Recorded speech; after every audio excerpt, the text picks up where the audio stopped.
کہا اگر تم سب مل کر قتل کرو گے نا تو وہ کس کس سے جا کر قصاص کریں گے, کسے محمد کے بارے میں قتل کریں گے.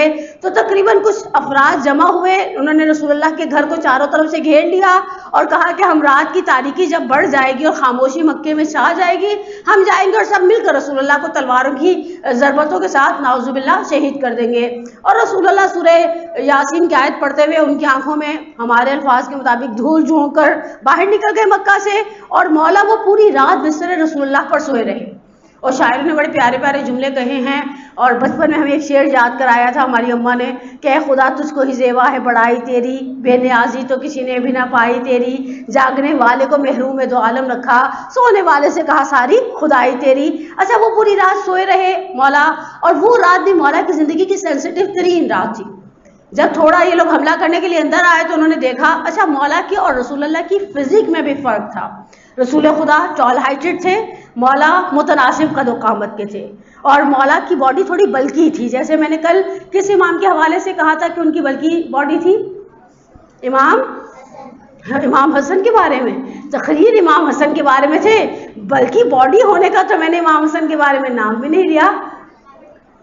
کل کس کے لیے رسول خدا بھی بلکی نہیں تھے, امام محمد باقر علیہ السلام کے بارے میں. اچھا جب یہ لوگ داخل ہوئے اور انہوں نے دیکھا کہ جو سویا ہوا ہے وہ رسول اللہ کی طرح نہیں ہے, تو انہوں نے چادر کو اٹھایا اور مولا سے کہا رسول خدا کہاں ہے. تو مولا نے کہا مجھے دے کر گئے تھے, یاد ہو نا آپ کو, میں نے کل آئی اور میں نے آپ میں سے کسی کو کہا یہ پین میرا آپ کے پاس, آج میں آ کر کہوں میرا پین دے. تو جسے دیا ہے اس سے تو مانگنے کا سمجھ میں آتا ہے, جسے دیا ہی نہیں اس سے مانگنے کا سمجھ میں نہیں آتا. اور اس کے بعد بہرحال وہ لیلۃ المبیت سب سے فیمس ٹائم پیریڈ ہے مولا کی زندگی کے فیمس ٹائم پیریڈز میں سے ہے, جسے شب ہجرت کہا جاتا ہے. اس کے بعد رسول خدا کی امانتوں کو واپس کر کے, مکے میں جو مشرکین کی امانتیں تھیں رسول خدا کے پاس, اور چھوٹے موٹے کام نمٹا کر مولا خواتم کو لے کر مکہ سے مدینہ کی طرف گئے. یہاں ایک بڑا پیارا سا ٹرننگ پوائنٹ ہے, یہ مجھے بڑا اچھا لگتا ہے. ویسے یہ فضائل کے باب میں پڑھتی ہوں میں نارملی. مولا کے پاس فاطمہ بنت اسد تھی, ان کی اپنی امی جان فاطمہ بنت پیامبر تھی جو ایک بہت چھوٹی سی کم سن لڑکی تھی, اور فاطمہ بنت زبیر ہے ظاہراً, اور انہیں خواتم کہا جاتا ہے, فاطمہ کی جمع. اور انہوں نے رسول مولا نے ان لوگوں کو اونٹوں پر بٹھایا اور خود امیر المومنین گھوڑے پر سوار تھے. بقول ہمارے استاد کے مکے سے جب باہر نکلنے لگے تو ہر سوسائٹی کے اندر کچھ لوگ ہوتے ہیں جن کی ذہنیت بڑی گندی ہوتی ہے, جنہیں ڈرٹی مائنڈ پیپل کہا جاتا ہے. اب یہاں پر انہوں نے سوچا رسول اللہ تو چلو ہاتھ سے نکل گئے, رسول کی بیٹی مکے میں ہے, اور کتنا ہی اچھا ہم رسول کی بیٹی کو گھیر لیں اور رسول کی بیٹی کو کے ذریعے رسول خدا کو بلیک میل کریں کہ بیک ٹو ہوم لینڈ واپس مکے آئیں اور ہم آپ کے ساتھ لڑائیاں کریں, جنگیں لڑیں. تو کچھ لوگ ایسے تھے جو نامناسب ذہنیت رکھتے تھے. جب مولا خواتین کو لے کر مکے سے باہر نکلے تو انہوں نے ان ناکے کو گھیر لیا جس ناکے پہ جناب سیدہ بیٹھی ہوئی تھی. مولا نے بہرحال تلوار نکالی اور مولا تھوڑا جسے کہ نا مولا ویسے بھی ایکٹیو تھے, بہادر تھے, شجاع تھے, اور یہاں پر کوئی قتل و غارت نہیں ہوئی. لیکن وہ لوگ واپس چلے گئے اور جناب سیدہ سے آ کر مولا نے پوچھا کہ بنت پیامبر آپ خوفزدہ تو نہیں ہوئی؟ تو بقول ہمارے استاد کے جناب سیدہ نے ناقے سے آواز دے کر کہا جس کے ساتھ آپ ہوں وہ کوئی خوفزدہ تھوڑی ہوگا, اور ہونا بھی نہیں چاہیے تھا نا. رسول نے ایسا جسے کہ محافظ بنا کر بھیجا تھا. لیلۃ المبیت اور ہجرت پر مولا کی زندگی کا پہلا فیز ختم ہو جاتا ہے. اب دوسرا فیز شروع ہوتا ہے ہجرت مدینہ سے لے کر شہادت رسول خدا تک. سوال کر سکتی ہوں؟ بولے ہماری مرضی, ہمارے دل چاہے گا ہم جواب دیں گے, نہیں دل چاہے گا. میں رات کو لٹرلی روحانسی ہو گئی. بعض بچے بالکل بھی رسپانس نہیں کرتے, آپ لوگ ایسے نہیں ہیں. اور یہ وہ تعریف نہیں جو کسی کے منہ پر کی جاتی ہے, وہ تعریف ہے جو میں نے رات میں بیٹھ کر آپ لوگوں کی فضیلت میں کی کہ نہیں بچے رسپانس دیتے ہیں. یہ کتنے سال بنتے ہیں؟ اوکے میں ابھی کوئی جواب نہیں مانگ رہی, آگے چلتے ہیں. ٹھیک ہے, اب ہجرت سے لے کر شہادت رسول خدا تک یہ مولا کی زندگی کا پیک ٹائم پیریڈ ہے. اس میں مولا کی شادی ہے, اس میں مولا کے ماشاءاللہ 5 عدد بچے ہیں, جس میں سے 5 بچے کی شہادت ولادت سے پہلے ہی ہو گئی اس بچے کی, جناب محسن کی. اس میں جنگیں ہیں, اس میں بہت کچھ ہے, اس میں بہت کچھ ہے, اس میں بہت کچھ ہے. یعنی یہی وہ سلاٹ ہے مولا کی زندگی کا, یہی وہ حصہ ہے جو ہمارے ممبر سے بار بار بیان کیا جاتا ہے. مثلا رسول خدا کی سوائے ایک غزوہ تبوک کے, غزوہ تبوک بھی ایک ایسی جنگ تھی جو لڑے بغیر مسلمان واپس آ گئے. وہ روم, یعنی روم کہتے ہیں بیسیکلی یورپ کو, روم کی سرحدوں سے واپس آ گئے. اس کے علاوہ جتنے غزوات ہیں جن میں رسول اللہ نے پارٹیسپیٹ کیا ہے، ان غزوات میں رسول اللہ کے ساتھ جو ایک وہ جسے کہ نا سپہ سالار دوسرا اسٹینڈ بائی پرسن ہے، وہ امیر المومنین ہے۔ اور غزوہ تبوک کے حوالے سے بھی، کیونکہ جب رسول خدا جنگ لڑنے کے لیے جاتے تھے تو سارے جو جوان مرد ہوتے تھے نا، جن کے اندر ہمت، طاقت اور صحت ہوتی تھی، انہیں لے کر ساتھ جنگ لڑنے جایا کرتے تھے۔ لیکن غزوہ تبوک چونکہ بہت دور جا کر مدینے سے لڑنا تھا، اور پیچھے منافقین نے سوچا کہ مدینے میں کون رہ جائے گا، بیمار، عورتیں، بچے اور بوڑھے، اور یہ وقت ہوگا کہ جب ہم اسلام کو ختم کر سکتے ہیں۔ رسول اللہ بھی چلے جائیں گے، مولا بھی چلے جائیں گے، بڑے بڑے سارے چہرے چلے جائیں گے۔ رسول خدا نے تبوک کا لشکر تیار کر لیا، اور تبوک کا لشکر مدینے سے باہر دروازے پر، جیسے ہوتا ہے نا ہم لوگ بعض اوقات پکنک پر بڑے پلیٹ فارم کے ساتھ جا رہے ہوتے ہیں تو ہم کہتے ہیں آپ سب یہاں جمع ہو جائے گا۔ جماعت کی قبرستان کی بسیں کہاں سے چلتی ہیں؟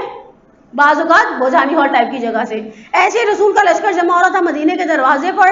وہ منافقین نے جب دیکھا کہ جو رسول خدا کسی بھی ایونٹ پر مولا کو ڈراپ کر کر نہیں جاتے تھے، چھوڑ کر نہیں جاتے تھے، وہ سب کے سب جب دیکھا مولا گھر کے اندر ہے اور شہر کے اندر ہے، انہوں نے جا کر مولا کو کرٹیسائز کرنا شروع کیا، ہمارے الفاظ میں تانے دینے شروع کیے، اور کہا کہ اب اللہ کے رسول کو آپ پر بھروسہ نہیں رہا ہے کہ تبوک لڑنے جا رہے ہیں، آپ کو ساتھ نہیں لے کر جا رہے ہیں۔ اور یہ اس بات نے مولا کو ہرٹ کیا۔ دیکھیے اہل بیت کے اندر سینٹیمنٹس تھے، سینٹیمنٹ سے زیادہ جو چیز تھی وہ سینٹیمنٹس کا کنٹرول تھا۔ جیسے آپ کو غصہ آتا ہے، جیسے آپ ہرٹ ہوتے ہیں، جیسے میں ہرٹ ہوتی ہوں، مجھے غصہ آتا ہے، ویسے ان کو بھی آتا تھا۔ سورہ کہف کی آخری آیت کہتی ہے قل انما انا بشر مثلکم الا یوحی الی، کہہ دو میں تمہارے جیسا ایک انسان ہوں، میرے اور تمہارے درمیان فرق وہی کا فرق ہے۔ اب مولا گھوڑے پر بیٹھے، ذرا اسپیڈی قسم کے گھوڑے پر، اور دیکھا بھی مسلمانوں کا لشکر مدینے کے دروازے پر کھڑا ہے، جا کر رسول اللہ جو اونٹ پر بیٹھے ہوئے تھے ان کے ناقے کے قریب کھڑے ہو کر کہا یا رسول اللہ، آپ مجھے مدینے میں بوڑھوں، عورتوں، بچوں اور بیماروں کے پاس چھوڑ کے جا رہے ہیں۔ رسول اللہ کو احساس ہو گیا کہ مولا ہرٹ ہو گئے ہیں، مولا کی فیلنگز ہرٹ ہو گئی ہیں۔ رسول خدا نے ایک بڑا ہی پیارا جملہ کہا جسے حدیث منزلت کہا جاتا ہے، کہا یا علی انت لا ترضى انت منی بمنزلت ہارون من موسیٰ الا اللہ نبی بعدی، کیا تم اس بات پہ راضی نہیں ہو کہ تمہیں مجھ سے وہی نسبت ہے جو ہارون کو موسیٰ سے تھی؟ اچھا یاد رکھیں ہارون موسیٰ کے بڑے بھائی تھے، مولا رسول اللہ سے کتنا چھوٹے تھے۔ یہی سے پتہ، یہ سب سے اچھی ٹیکنیک ہوتے ہیں ہمارے استاد کیا کرتے تھے، بات کرتے کرتے ایک دم سوال کرتے تھے، اور ہمیں ان کی، حالانکہ وہ ہمارے پردے کے پیچھے سے پڑھانے والے میل ٹیچر تھے، اور ہم کبھی کبھی کہنا نہیں چاہیے 30 سال پرانی سے ہی، لیکن ہم بیٹھ کے بیچ بھی کھایا کرتے تھے، اور ہم نے بیگ میں جو چیزیں رکھی ہوتی تھیں، کیونکہ ٹیچر کو تو ہم نظر نہیں آ رہے تھے، لیکن انہیں پردے کے پیچھے سے ہمیں کنٹرول کرنے کا آرٹ آتا تھا۔ مولا میں اور رسول خدا میں کتنا ایج ڈفرینس تھا، ایکسیلنٹ۔ کون پڑھا تھا؟ رسول اللہ۔ لیکن ہارون اور موسیٰ میں کون بڑے تھے؟ ہارون۔ موسیٰ ہارون سے 10 سال چھوٹے تھے۔ اچھا حدیث منزلت کو بیان کیا، مولا کو ذرا سیٹسفیکشن دی، مولا کو کہا جاؤ واپس گھر جاؤ، اور یہ غزوہ تبوک بھی مسلمان لڑے بغیر بیچارے واپس آ گئے تھے، روم کی سرحدوں پر گئے، اس کے بعد یہ جنگ لڑی نہیں گئی اور مولا واپس آ گئے۔ اس سلاٹ کے اندر جو ہجرت سے لے کر شہادت رسول اللہ کا ہے، میں صرف ایک تبرکن حدیث پڑھوں گی اور تیسرے حصے کی طرف چلی جاؤں گی۔ سب سے پیاری جو مجھے حدیثوں میں سے، بعض حدیثیں بڑی خوبصورت ہوتی ہیں، میٹھی ہوتی ہیں، ان کی مٹھاس آپ سارا دن اپنی روح کی زبان پر محسوس کرتے ہیں۔ جس طرح کبھی کبھی آپ نے سحری میں کوئی بہت ایسی چیز کھائی ہو نا، سارا دن ذائقہ رہتا ہے، اسی طرح انسان کے ذائقے، میری جان، یہ بچوں کو یہ بھی پتا ہے کہ سولجر بازار میں سب سے اچھے کباب پراٹھے کے رول کہاں سے ملتے ہیں۔ اسی طرح سے روایات کے ذائقے بھی جسے کہنا باقی رہتے ہیں، اور ان روایات میں سے ایک روایت بڑی خوبصورت ہے، وہ روایت ہے جنگ خندق کی۔ جنگ خندق ماہ مبارک رمضان میں لڑی جانے والی جنگ ہے۔ جنگ خندق کی، خندق ماہ مبارک رمضان میں کھودی جانے والی خندق ہے۔ اصل میں جب مسلمان حملہ کرنے لگے تھے، کافر حملہ کرنے لگے تھے، رسول اللہ کو وہی ہوئی کہ سب کے ساتھ اوپینین لو، سارے کمپینین، سارے صحابہ کو بٹھایا، رسول اللہ نے کہا کہ دشمنان اسلام حملہ کرنا چاہتے ہیں، تم لوگوں کی رائے کیا ہے؟ ہر کسی نے اپنی رائے دی۔ سلمان نے کہا کہ ہم جب فارس میں ایران کی سائڈ پر جنگ لڑنا چاہتے ہیں نا، تو ہم اپنے پورے شہر کو ایسے پروٹیکٹ کر لیتے ہیں، شہر کے اطراف میں ایک بڑا سا ہر طرف ایک خندق کھود دیتے ہیں، گڑھا کھود دیتے ہیں، اس سے دشمن باہر سے اندر نہیں آ سکتا۔ اس کے پاس لمیٹڈ کھانے پینے کا سامان ہوتا ہے، ہم اپنے ہوم ٹاؤن میں ہوتے ہیں، ہمارے پاس سب کچھ ہوتا ہے، اور آخرکار وہ پسپا ہو کر واپس چلا جاتا ہے۔ رسول اللہ کو آئیڈیا اچھا لگا، رسول اللہ نے پوری اطراف مدینہ میں خندق کھدوائی اور خندق کی چوڑائی اتنی رکھی کہ گھوڑا دوسری یعنی خندق کو کراس نہ کر سکے اور مدینے کے باہر سے مدینے میں داخل نہ ہو سکے۔ خیر مسلمانوں نے ایز یوزل ایک جگہ پر خندق کی چوڑائی کم رکھی، ادھر عمر ابن عبدود بھی ایسا سیانہ تھا کہ اس نے پوری خندق کو وزٹ کیا، وہاں پر اس نے جج کر لیا یہاں چوڑائی کم ہے، اس نے اپنے گھوڑے پر جمپ ماری اور باہر اندر مدینے کے آ گیا۔ جب وہ مدینے میں داخل ہوا تو رسول اللہ ایک ٹینٹ کے اندر بیٹھے ہوئے تھے، خیمے کے اندر بیٹھے ہوئے تھے، اور آ کر کہتا ہے حل من مبارز، کوئی ہے جو میرے مقابلے میں آئے؟ اچھا وہ بڑا جسے کہ نا جگری کے ساتھ لڑنے والا بڑا بہادر انسان تھا، بعض جگہ پر تاریخوں میں ہے 1000 سواروں کا مقابلہ کر لیتا تھا، اب کیسے کرتا تھا مجھے خود بھی نہیں پتا، میرے لیے بھی بڑا سوالیہ نشان ہے، لیکن بہرحال اس نے آ کر جب پہلی مرتبہ کہا حل من مبارز کی آواز بلند کی، مسلمانوں کا بیچاروں کا دل میری طرح کانپ گیا، مجھے بھی کوئی آگے آواز دے تو میں کہوں گی میرے میں ہمت نہیں ہے۔ پھر یہاں پر مولا کھڑے ہوئے، پہلی دفعہ کھڑے ہوئے رسول خدا نے بٹھایا، پھر کھڑے ہوئے، پھر بٹھایا، پھر کھڑے ہوئے، پھر رسول اللہ کے خیمے سے مولا باہر نکلے، اور پہلی مرتبہ جب دونوں کی آپس میں ہاتھا پائی ہوئی نا تو مٹی ہوتی تھی نا وہاں تو صحرا تھا، وہ اتنی مٹی اڑی کہ مسلمانوں کو پتہ ہی نہیں چلا کہ ہوا کیا ہے۔ مولا عمرو ابن عبدود کے سینے پر بیٹھ گئے، عبد ابن عبدود نے مولا کے چہرے مبارک کی طرف تھوک دیا، مولا اس کے سینے سے واپس اتر گئے۔ مسلمانوں نے کہا ارے تم نے اسے گھیر لیا تھا، مار دیتے، کہا اگر ابھی مارتا تو ابھی مارنے میں خدا کی رضا کے ساتھ ساتھ میرا ذاتی غضب بھی، بالآخر مولا کو برا لگا تو ہوگا نا جب عمرو ابن عبدود نے ان کے چہرے مبارک پر تھوکا ہوگا۔ اس کے بعد دوبارہ لڑائی شروع ہوئی، دوبارہ جب غبار تھما تو دیکھا کہ مولا نے عمرو ابن عبدود کو واصل جہنم کر دیا ہے۔ یہاں رسول اللہ کا ایک جملہ ہے جو بہت پیارا اور بہت میٹھا ہے کہ ضربت علی یوم الخندق افضل من عبادت ثقلین، یہ جو ایک ضربت ہے نا علی کی خندق کے دن، یہ عبادت ثقلین پوری دنیا کے دونوں جہانوں کی عبادتوں سے افضل ہے۔ جب چھٹے امام اپنے جد کے اس جملے کو نقل کرتے ہیں تو کہتے ہیں وہ انا من الثقلین، میں بھی ثقلین کا ایک حصہ ہوں، یعنی میری عبادت بھی میرے جد کی اس ضربت کے یعنی اندر جاتی ہے، اور میرے جد کی ضربت کا ثواب میری زندگی کی عبادت سے بھی زیادہ افضل ہے۔ اور یہاں پر پھر جنگیں لڑی اور حتیٰ رسول اللہ کی شہادت ہو گئی۔ رسول اللہ کی شہادت تلخ ترین حصہ ہے۔ مولا کے نہج البلاغہ میں بعض جملے بڑے سخت ہیں۔ مولا کہتے ہیں ہر مصیبت پر صبر کرنا آسان ہے، مفہوم بیان کر رہی ہوں، الا آپ کی جدائی کے۔ اور میں یہاں پر اپنی گفتگو کو روک دوں اور بات ختم کر دوں، جس طرح سے رسول خدا نے اس سال کو جس سال میں جناب ابو طالب کی رحلت تھی اور جناب خدیجہ کی رحلت تھی اسے عام الحزن کا نام دے دیا، کیونکہ پہلے چچا اور باپ جیسے مہربان صاحبان کو کھویا، پھر خدیجہ جیسی مہربان شفیق ہمدرد زوجہ کو کھویا، تو رسول اللہ نے کہا یہ عام الحزن ہے، یہ غم کا سال ہے، پورا سال غم منائیں گے۔ میں مولا سے صرف ایک جملہ کہوں، میری بساط نہیں ہے کہ میں مولا سے کچھ کہہ سکوں، لیکن بہرحال اہل بیت کے چاہنے والے تو ہیں، ہم شیعہ ہیں نہیں ہیں وہ ایک الگ بحث ہے۔ میں مولا سے کہوں مولا 11 ہجری کو عام الحزن کا نام دے دیں۔ پہلے آپ نے 11 ہجری 28 صفر کو رسول اللہ کو پیراہن پر سے غسل دیا، اس عالم میں غسل دیا کہ مولا کے ساتھ ابن عباس کھڑے تھے، ابن عباس کی آنکھوں پر پٹی بندھی ہوئی تھی، مولا رسول خدا کے جسم کو ہلاتے تھے، ابن عباس کی مدد سے پانی ڈالتے تھے، اور جیسے ہی غسل مکمل ہو گیا اور پھر مولا نے اس پیراہن کو یعنی کفن پہنایا، اور یہ ٹیکنیکلی ہوتا ہے، بہت بڑا کام نہیں ہے یہ، غسل کے دوران اس طرح سے نارملی سطر کا بھی جو کپڑا رکھا جاتا ہے اس طرح سے اسے بدلا جاتا ہے کہ کفن بھی پہنا دیا جائے اور انسان کی سامنے والے کے جسم پر نگاہ بھی نہ پڑے۔ اس پیراہن کو رسول خدا کی یادگار کے طور پر خوش کر کے مولا گھر لے آئے۔ اب یہاں پر آ گئے عابد عسکری صاحب کی کتاب کا جملہ ہے جسے مرحوم نقن علی اللہ مقامہ نے بیان کیا، گھر لے آئے پیراہن کو اور یادگار کے طور پر اپنے پاس رکھا، جیسے ہم اپنے اقربا کی اور چھٹ جانے والوں کی بچھڑ جانے والوں کی یادیں رکھتے ہیں۔ شہادت سید کونین سے کچھ دن پہلے 2 یا 3 دن پہلے شہزادی کونین نے مولا سے کہا ابوالحسن میں جانتی ہوں میرے بابا کے پیراہن آپ کے پاس ہے، میری ایک چھوٹی سی خواہش ہے آپ مجھے تھوڑی دیر کے لیے میرے بابا کا وہ پیراہن دے دیں۔ مولا نے ابا کیا، ابا کرنا مثلا بہت ریسپیکٹ کے ساتھ کسی کام کو ایوائڈ کرنا، اس لیے کہ مولا نہیں چاہتے جناب سیدہ وہ پیراہن دیکھیں، وہ کپڑے دیکھیں اپنے ابا کے، پھر روئیں، پھر پریشان ہو. پہلے اتنی بیمار ہیں، فاطمہ اتنا روتی ہیں، آنکھ کے آنسو خشک نہیں ہوتے. سیدہ کا اصرار بڑھا، سیدہ کو لا کر رسول خدا کا پیراہن دے دیا. شہزادی نے اس پیراہن کو شانوں سے اٹھایا. آپ نے دیکھا وہ جو عرب پہنتے ہیں جسے دشداشا یا اردو میں جبہ کہتے ہیں، وہ جو شولڈر سے لے کر ٹوس تک آتا ہے. صرف ایک جملہ کہا، بابا پیراہن ہے، آپ نہیں، آپ نہیں. میں نے بات مکمل کر دی. اگلا جملہ سنیں گی، بہت ہی عجیب سا جملہ ہے. فغشہ، بے ہوش ہو گئی. صرف یہ جملہ تھا فاطمہ کے منہ پر، بابا پیراہن ہے، اس میں آپ کی خوشبو بھی ہے، آپ نہیں.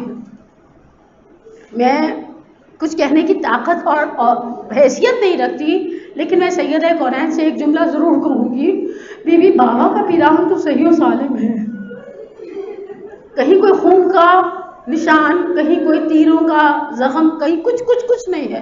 آپ نے صرف باپ کا پیراہن دیکھا اور بڑے احترام سے آپ کو بابا کا پیراہن مولا نے دکھایا ہوگا نا، یہ آپ کے پدر بزرگوار کا لباس جس کو آپ یاد کر رہی تھی، اور آپ بے ہوش ہو گئی. بس مجھے کہہ لینے دیں، میرا سلام ہو اس بچی کے صبر پر جس نے باپ کے پیراہن کو نہیں دیکھا، کبھی میدان شہر میں باپ کے سر پر برسنے میں پتھر دیکھے، کبھی یزید کے تخت کے نیچے تشت طلا میں رکھا ہوا باپ کا سر دیکھا، اور کبھی اسی ملعون کے دربار میں دامن کو پھیلا دیا اور کہا، بابا مشکل کشا کے بیٹے ہو. میں نے دیکھا تھا مدینے میں جب کوئی یتیم، کوئی بیچارہ مسکین آتا تھا، مدد کرنے کے لیے ہمیشہ تیار رہتے تھے.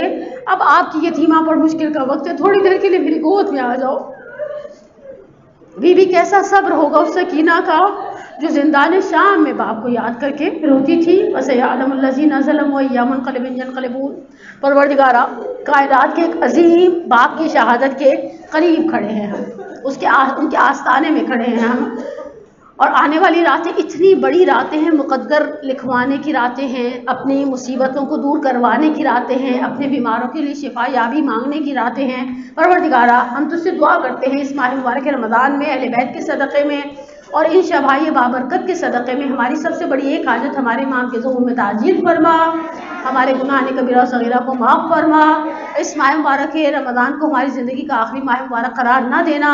پروردگارہ، بحق محمد آل محمد امیر المومنین کی عظمت اور ان کے مقام کے صدقے میں ہمیں ہمارے والدین کے لیے، ہمارے بچوں کو ہمارے لیے باقیات الصالحات میں سے قرار دے. بچوں کے امتحان کے اناؤنسمنٹ کل بھابھی بھی کر رہی تھی، اور ویسے بھی ہر طرف بچوں کے امتحان چل رہے ہیں. پروردگارہ، ہمارے بچوں کو دنیا اور آخرت کے ہر امتحان میں سنہری کامیابیاں عنایت فرما. پروردگارہ، جو کچھ اس کی یہ آمین بڑی سٹینڈرڈ کی تھی، بچوں کے دل سے آمین نکلی ہے. پروردگارہ، جو کچھ اس مہینے میں اپنے اولیاء کو دے گا، ان بڑی راتوں میں پوری رات عبادت کرنے والوں کو دے گا، ان کے صدقے میں میرے جیسے گناہگاروں کو عنایت فرما. اپنی دعاؤں کی قبولیت کے لیے صلوات پڑھے محمد والے.